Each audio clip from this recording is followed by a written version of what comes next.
Good evening. Thank you for joining our estate planning webinar. My name is Paul Lindsay and I'm one of the estate planners here at MacMillan Estate Planning.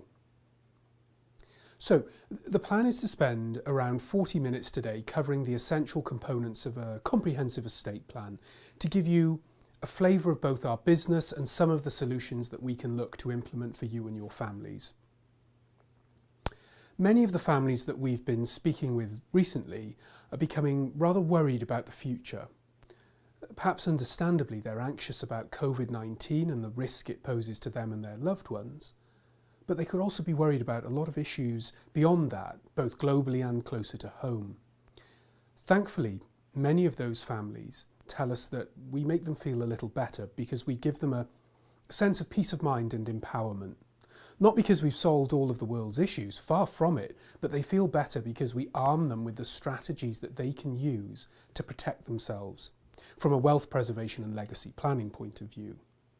We give them the ability to control a portion of their lives, irrespective of what the future brings. As part of our process, we spend a considerable amount of time educating, if you will, the families about options available to them that will help to protect their estate from a number of risks. Family issues, market volatility and tax. I'm going to look at some of those at a broad level with you this evening.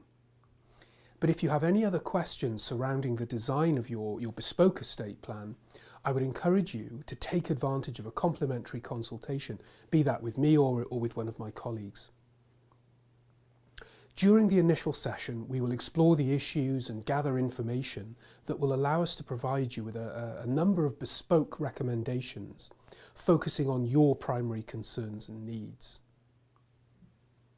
Indeed, there will be a link provided at the end of the presentation so that you can request a consultation yourselves. Not only will you be able to come and meet with me or one of my colleagues, but you will also be entered into a prize draw to win a fully paid 12-month sponsorship of an orphaned baby elephant. That's via the Sheldrick Wildlife Trust, which is a charity that our CEO Sherry holds particularly dear. So, before we get into some of the key elements of a comprehensive estate plan, I wanted to share a little bit about our business. MacMillan Estate Planning was founded almost 25 years ago by our president and CEO Sherry MacMillan. It was founded as a result of an experience that Sherry had whilst working at one of the big banks, and she found that the bank was placing its own interests ahead of those of their clients. This didn't sit well with Sherry, and so soon after MacMillan Estate Planning was born. We service an extensive geographical area, currently operating through Western Canada, the US and in the United Kingdom. MacMillan Estate Planning has provided our clients with virtual estate planning services for well over 10 years, and we've got all of the people and the processes and the tech in place to meet almost every planning need without you actually having to step into one of our physical offices. As I turn to the next slide, you will see a list of professional designations. We have professionals accredited and affiliated with all of those designations in-house, which allows us to provide truly comprehensive estate planning services. At the end of the day, our lives have become very complex. Families are often spread out across the world, we have assets in different provinces and countries. Whilst this creates opportunity, in some instances it also creates a restriction. That's why it's important that we've got a group of professionals that can come together and look at things for you from a multidisciplinary perspective, so we can make sure that all aspects of your plan can be properly addressed. Now, taking this idea of a multidisciplinary team just a little bit further, the next slide shows the two approaches to estate planning: the compliance or traditional approach as against the strategic approach. The traditional approach is the one where you will find yourself meeting with one professional at a time. One day it could be your lawyer, the next accountant, by the end of the week your investment advisor. Now, you've then got the task of reconciling all of that advice, some of it could be conflicting, and pulling it all together into some kind of estate plan. The strategic approach that we use involves all of those services being made available at one location. We're a bit like a wealth architect, and we look to join the dots between all of the disciplines and then present all of the expertise and ideas to you. And I can show you how that approach is beneficial. And let's look at the common practice of putting a child's name on the title of main residence or a family cottage. Usually it's with the aim of simplifying the probate process or something of that nature. Now, you go and see a lawyer and they will often comply with the client's request to do this transaction, and it's a fairly simple one. The problem is that the lawyer is sometimes only looking at this from a legal perspective. So if we think about that property being your main residence, we've now, by doing the transfer, got a deemed disposition of the residence. You can get the appropriate main residence exemption, but your child has taken that property at a zero cost base. So when they sell it in the future, it's almost a certainty, if you will, that they will incur tax. So by doing that simple transfer, instead of having an asset that could be growing tax-free for you and then passed to your children without tax, we've inadvertently created a taxable event by transferring it during lifetime. Stay with that example. It isn't just the tax that could be an issue. Now think about, you want to sell your home. Well, in that scenario, you're going to need the permission of your children to deal with the sale because they now own. What if your child suddenly is facing a divorce? You could find that the ex-spouse is now claiming that your home is matrimonial property and they want a share of it. Equally, the relationship since the transfer could have broken down with your child for some reason, which will also, of course, cause complication. So it's really important to be able to join the dots and effectively reconcile the advice that you get from all of your advisors, and having them under the same roof really does help with that. Your full service team at MacMillan is comprised of not only the professionals, of course, but more importantly you and your family, because the expectations of your family and other beneficiaries maybe is something that we've got to pay real attention to when we build the estate plan. We like to call it the Christmas dinner question, in fact. The idea is we ask all of the families that we work with, if your family knew what your estate plan looked like, would they still come home for Christmas? At the end of the day, it's not unreasonable for your children, usually, to have some expectation of inheriting from you. You've got to be mindful of these expectations and have made a reasoned decision concerning how you're going to manage them. So why create an estate plan? Well, of course, this is the big question. Now, before we go into some of the elements of a comprehensive plan and some of those strategies I talked about earlier, I'm just going to quickly cover off the reasons why many families tell us they've created a plan. In Canada, at the moment, around 50% of people don't have a will. I suspect that the number of people who haven't done any comprehensive planning is infinitely less. Creating an estate plan is about taking control, making sure your objectives and your goals for the future can be met. We feel that once you've got an estate worth more than $1 million, you've got to get more than the traditional basic will planning. Even in these uncertain social and economic times, how can you empower yourselves through your planning? Well, the answer lies in just thinking about ways to minimise tax, preserve wealth, protect the bloodline, and ensure family harmony. Tax is something you can't get away from completely, but there are ways that we can be smart about it. And here at MacMillan, we help you to minimise tax. This could include capital gains planning, which will involve discussions about your principal residence, as well as the other exemptions and mitigation opportunities available.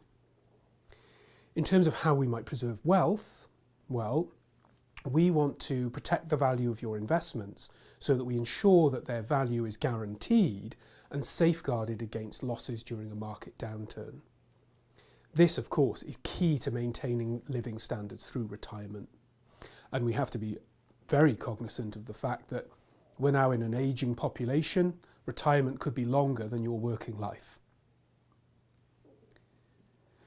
The idea of bloodline protection, well, that relates to the means by which we can protect your estate for your bloodline, ensuring that it's not lost to third-party forces like a divorce, bankruptcy, litigation, or even your spouse or partner forming a new relationship after your passing. The concept then we come back to of family harmony, well, that wraps everything together. When we talk about family harmony, we're making sure that when you die, we reduce the risk of any litigation or infighting in the family. Because for those of you who've ever been involved in that sort of thing, you'll know that it's not a pleasant time and it can involve great stress and huge legal costs. Now that we've covered a little bit about our firm, the importance of a comprehensive approach to estate planning and the reasons to actually undertake the exercise, I want to look at the most important component of the plan, and that's you, your family and your significance. Your significance is what is most important to you today. Protecting it is a moving target through life. What is significant now could change and evolve as your life unfolds. Your younger years, it could be that your family is your significance. Then it's your career or business, and in retirement, simply enjoying the spoils of your labour by travelling, doing charitable work, or just being able to spend more time with your loved ones. Your significance matters, and you deserve the right to safeguard it for the benefit of you and for your family. So now we're going to get into the part of our presentation when we're going to look at the different components of a comprehensive plan and also touch on some of the more relevant strategies available to most families. A strong room historically was a fortified room in the castles or stately homes of noble families during the Middle Ages.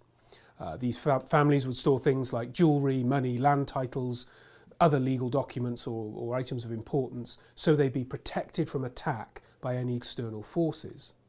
We see your estate plan in the same way, but we're using the tools available to us as practitioners to give you and your family your very own strong room as a mechanism for protecting the estate. And we build the strong room to safeguard your significance, which is at the very centre of the planning. The different facets of the plan surround and protect your significance, and they're all working in harmony together. Your life plan is always the driving force, and so we start by implementing this particular plan to make sure that your significance is protected, preserved, and so that your estate can be enjoyed during your lifetime, because we've got to be mindful that you've built this estate, and so it's not unreasonable for your goals and needs to be of paramount importance. We then look at your legacy plan. Now, if we've done the life planning properly, the legacy plan just flows from it naturally. Your legal plans and your tax plans are really just the technical tools that we use to enforce life and legacy planning. They support and inform objectives. They don't define them. But all of these things working together is really important.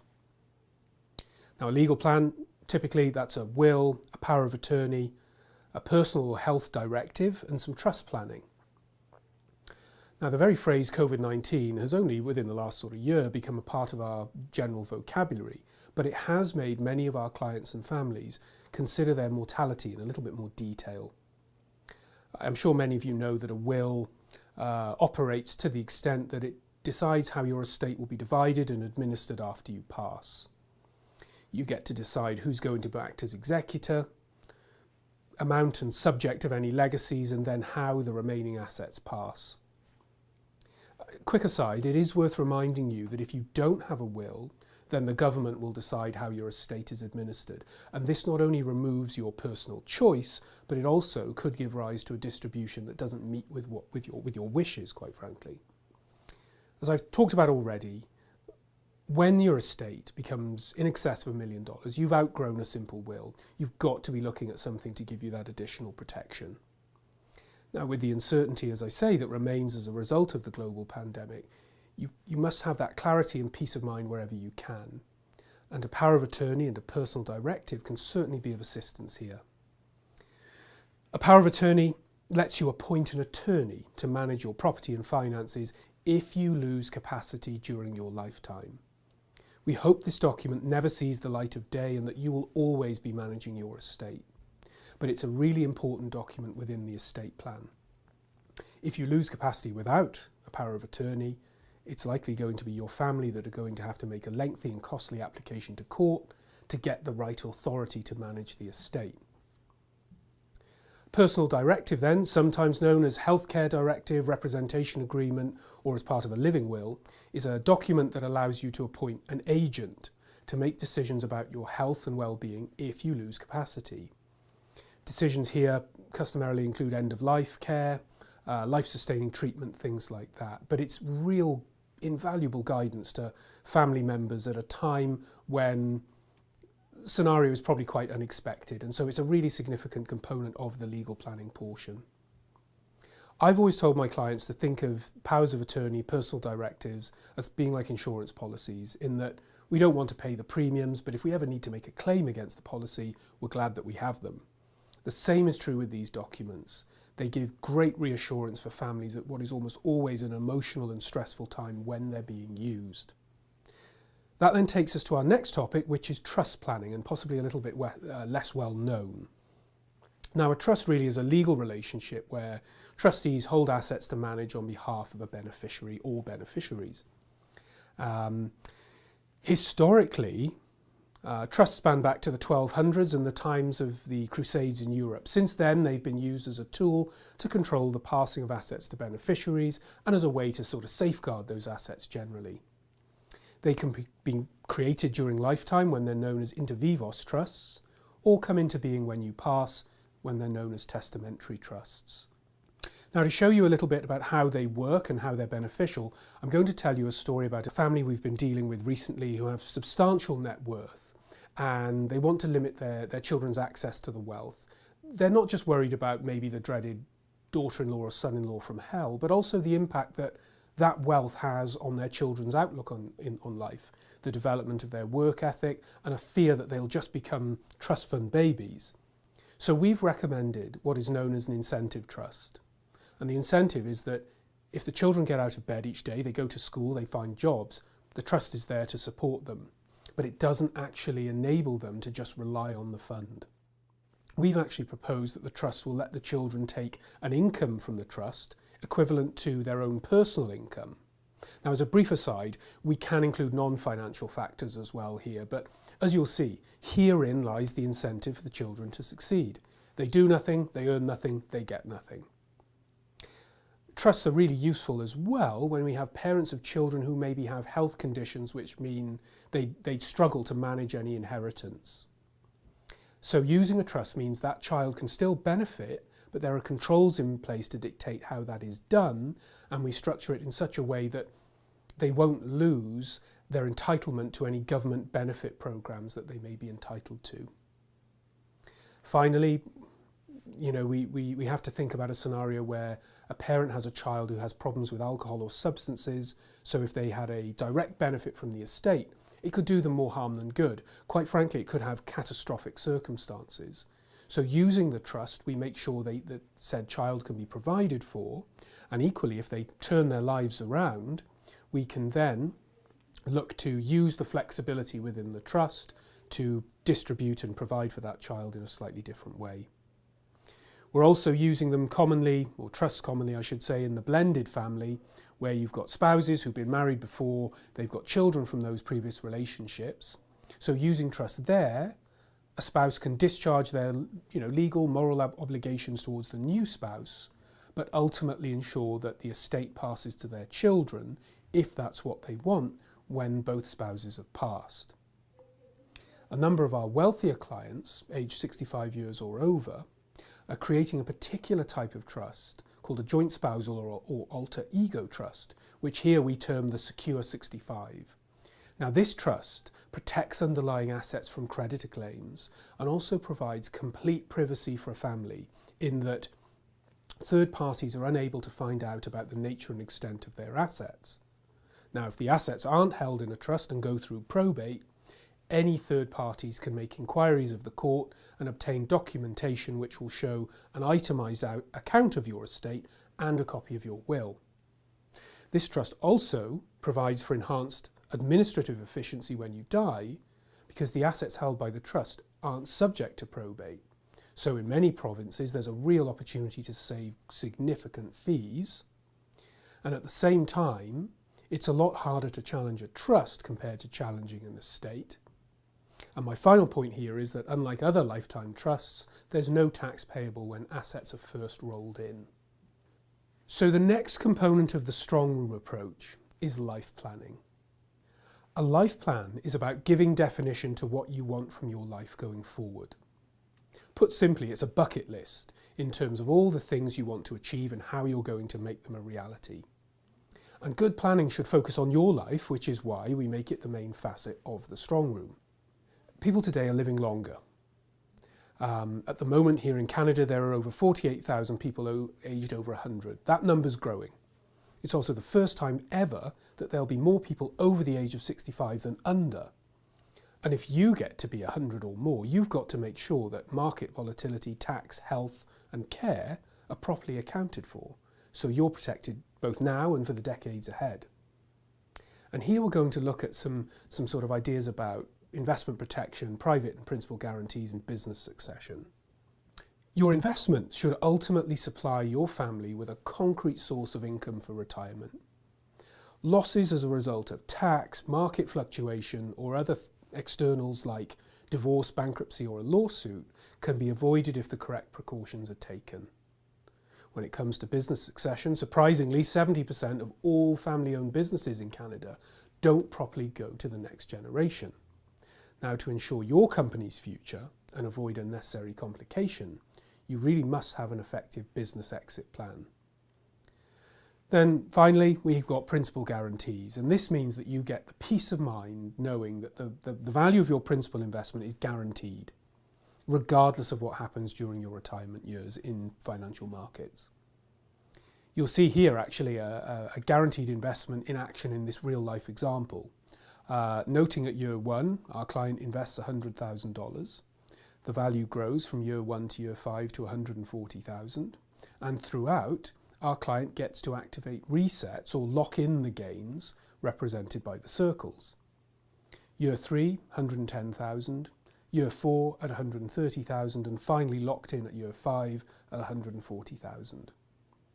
Then we say that at year 6 the pandemic began, and this decreased the value of the investment from $140,000 back down to $100,000. The shaded area, spanning year 5 to 10, shows the decrease in the market value. But irrespective, our client's principal is protected at $140,000 due to the principal guarantee. Now, if we assume that the client dies in year 10, the darker circle, the client's estate won't receive the market value at the time, which is $120,000. The estate will actually get the highest locked-in amount of $140,000. Now, assuming in year 11, when the asset has transitioned to the beneficiary, markets improve, investment grows, the new owner can continue to lock in the higher amounts and protect the principal and give them their own peace of mind for their own retirement. Now, looking at the tax plan, the third component. Your tax plan is an important technical tool, and it's used to protect your life and legacy plans. It doesn't control the planning, but it supports your goals and objectives. Every year, countless people pay far too much tax to CRA. Now, tax is an unavoidable reality, even in a well-designed estate, but using the right tools, we can reduce or defer this sum. And a proper tax plan has to account for both domestic and international issues, because families are unaware that internationally held assets, like property or investments, perhaps in the US, are then liable to both US and Canadian tax. And if we don't structure these within a larger tax scheme, there's going to be some real loss to the value. Foreign assets, by their very nature, also create multiple estates from a legal point of view. By owning property in the US, you then have an American and a Canadian estate. And when you die, these estates are going to have to be settled. And this adds to the time and cost required to do that. Tax minimisation could be as simple as us talking to you about an RSP withering strategy so that we can structure the sort of sources of retirement income and how that will ultimately result in a tax saving. But something else we really want to talk about here is this idea of an estate freeze. An estate freeze is a really advanced asset protection and tax strategy where a business owner looks to defer tax on a portion of their business's value by freezing its present value and then allowing others, usually family members, to share in the growth whilst deferring the tax liability to them at the same time. And this is done by reorganising an existing share structure and commonly in conjunction with the use of a family trust. From a planning perspective, using an estate freeze and then quantifying the tax that's going to occur on the passing of the business owner really can have numerous benefits. If we know what that tax liability looks like when the business owner dies, we can put a plan into place to make sure that those taxes are paid without disrupting or even destroying the business. And there's also an opportunity to eliminate or reduce that liability anyway over the business owner's lifetime, reducing the capital gains tax even further. Now finally, this strategy can also enhance the business succession plan because it gives your successors the opportunity to get some skin in the game so they can see that any future growth or value is coming to them, which strengthens their ongoing participation in the business, all whilst the initial owner retains control. The fourth aspect of the strong room is your legacy plan. This plan should transfer your vision, wisdom, belief systems to the next generation, ensuring that your legacy will then resonate and endure. Now, we look at your legacy plan this way. If you think you've got 2 children, well, maybe you've got 3. The third's name is Canada Revenue Agency. If there are assets outside of Canada, maybe we are adding perhaps the IRS to the list as well. So what do you do if you've got these 2 insatiable children who are always wanting more from you? Well, you could send them away for adoption, but how can you do that? Well, it's by replacing them with a charity of your choice, because up to 75% of your net annual income can be claimed as charitable donations. In the year of death, up to 100% of your income. So it's a substantial opportunity to save tax while supporting a charity of choice or beginning a legacy of your own. If the donation is large enough to eliminate all tax in the year of death, you can carry back 1 year, which creates additional tax savings. The legacy plan also must account for estate administration and probate. Usually the administration of an estate takes around 12 to 18 months to conclude, but it depends on your particular estate or if there's litigation. We have seen the administration take many years to resolve, but don't forget, whilst being administered, assets are frozen. And so executors cannot take steps to react to market volatility during this period, for example. But there are strategies we can use. Could be as easy as having designations on life insurance policies and registered accounts. Indeed, trusts can also be of great assistance in bypassing the probate process. We have talked about a lot of concepts this evening at a very high level. Many of the concepts and ideas presented may not be suitable in your unique circumstances. However, that is why we offer potential clients a complimentary consultation so you can sit down with a qualified planner and ask questions related to your own planning and get answers that are specific to you and your family. I will now be sharing, as promised, the link to the form so you can request a complimentary consultation with one of our planners. Also, just a gentle reminder that by filling out the form, you get the chance to win a subscription, sponsorship, if you will, of an orphaned baby elephant via wildlife charity, the David Sheldrick Wildlife Trust. It's a great gift. You'll get lots of updates, pictures and videos of your very own elephant as it grows up in the reserve without actually having to own it in your home. My kids have sponsored a few recently, and it's a really great gift, both for children and grandchildren, I suppose.